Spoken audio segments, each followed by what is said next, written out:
ำไมอ่างป่าว่าเดือนหนึ่งไม่ได้ละ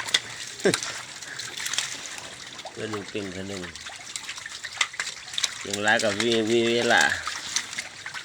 ด้านหน่อยนี่พันป่าวันนี้บริกินหัวอาหารนี่แต่กินมีป้าตลาดแล้วต่างๆนังกบกินตะแรงมือละเทื่อใส่ไก่ทิมมันแหละให้กินหมดง่ายคุณ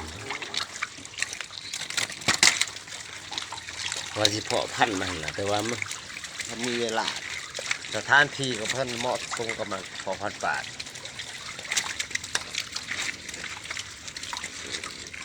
มีเวลาเดี๋ยวมัน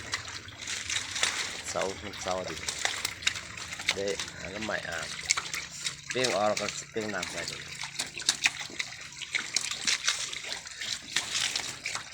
ผักตบเนี่ยอาศัยนะเพราะว่า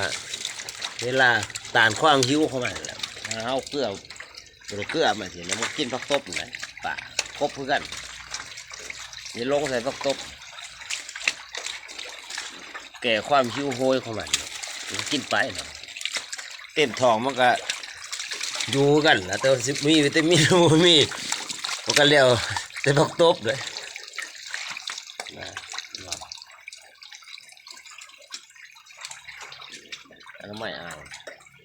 เขาได้ล่างของป้ามันใหญ่แล้วมันตีน้ำมันอ่างกับเกี่ยงแล้วกันมีเกี่ยงได้อ่างมันจะขอบมากนะ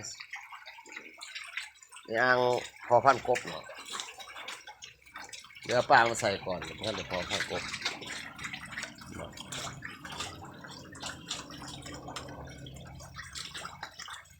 สามอดูพอพันกบเลือดซองเนาะไอ้พวกนี้อ๋อน้ำไม่อาวิสาดพันกบใหม่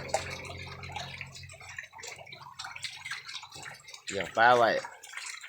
เพื่อที่ใหญ่ก็ธรรมดานะเหมือน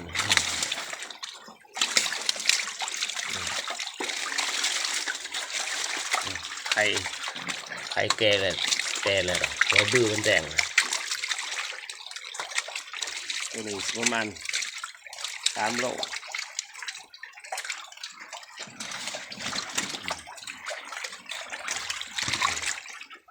ครึ่งนะ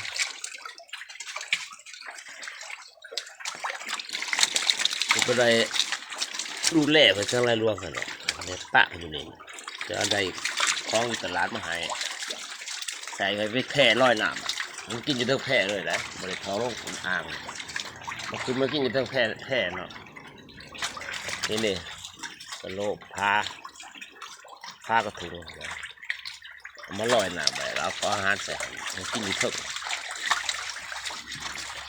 นะแบบนั้นอาหารเอาไปขายตลาดแดงตัวไรมันบกเป็นเนี่ยทันบ่ได้มีส่วนคัดเลือกเอาไปผสมพันธุ์นะ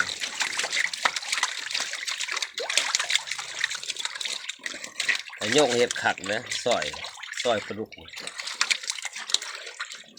ซอยบางมาเห็นแล้วก็เอาโซดามาล้างสะอาดใส่ง่าเนี่ยสุดยอดหอมขนาดแซ่บ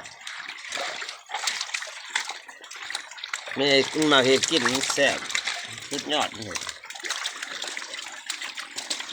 ล้างน้ำโซดามันหันเลยตัวใหญ่ตัวผูเลยจับบ่ได้เลยก็ต้องพันเลยต้องใส่ยาสลบนะ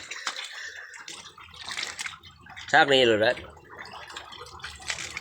มันประมาณ5 โลก็4 โล5 โล5 โล5 เศษเลยยาที่ปรุงลำกันแล้วตัว5 เศษเนาะ